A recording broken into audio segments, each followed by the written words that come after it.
Debris from an intercepted Iranian missile attack has injured at least 4 Israelis near Tel Aviv. Fragments from a cluster missile also damaged water infrastructure in the Bnei Brak district.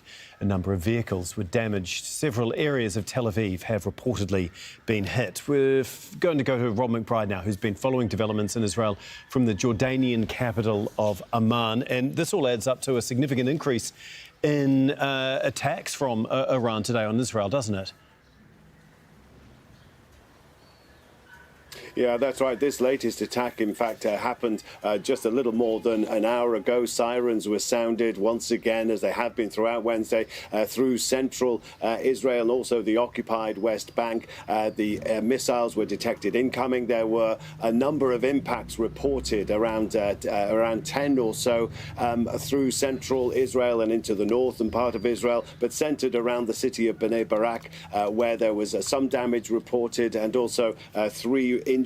But this was the 11th missile strike throughout Wednesday. These strikes began early Wednesday morning, continued throughout the day. The authorities say that these salvos collectively amounted to one of the busiest and one of the most intensive missile barrages since the earliest days of this conflict. And one of the heaviest strikes came during late in the afternoon on Wednesday, involving at least 10 missiles, and also in conjunction, as often is the case, with rockets being fired by Hezbollah north of the border in Lebanon. But the timing of this is significant. It comes ahead of the long-anticipated address by US President Donald Trump. This seems to be Iran's way of saying we are still a force to be reckoned with, and we have the missiles to back that up. It also comes on the first day of Passover, probably one of the most important events in the Jewish calendar, and came at a time of the day when families would traditionally be gathering together for the meal that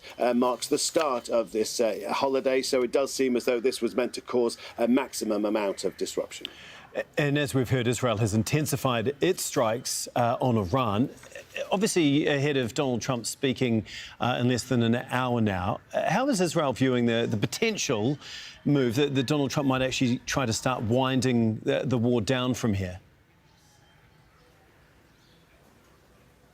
Yeah, I mean, Israel is weighing up its options, but all dependent on what Donald Trump is going to announce. There are various ways forward. It could be the case that Donald Trump is going to turn once more to ultimatum and deadlines, saying that you will open the Strait of Hormuz. Until you do so, we're going to increase the aerial bombardments, maybe resort to ground forces. If all of that resulted in a further weakening of Iran, Israel wouldn't be too unhappy about that, but would be happy to go along with its continued airstrikes. It still has a list of targets it wants to hit. Probably the least desirable option for Israel is that some magical deal has been agreed behind the scenes, that is suddenly going to be announced, or that they're very close to announcing it. And a condition of that is an immediate ceasefire, and it has to stop its attacks into Lebanon against Hezbollah. Finally, there is the messy option where US President Donald Trump and the US simply go for the exit. They leave the war behind. They say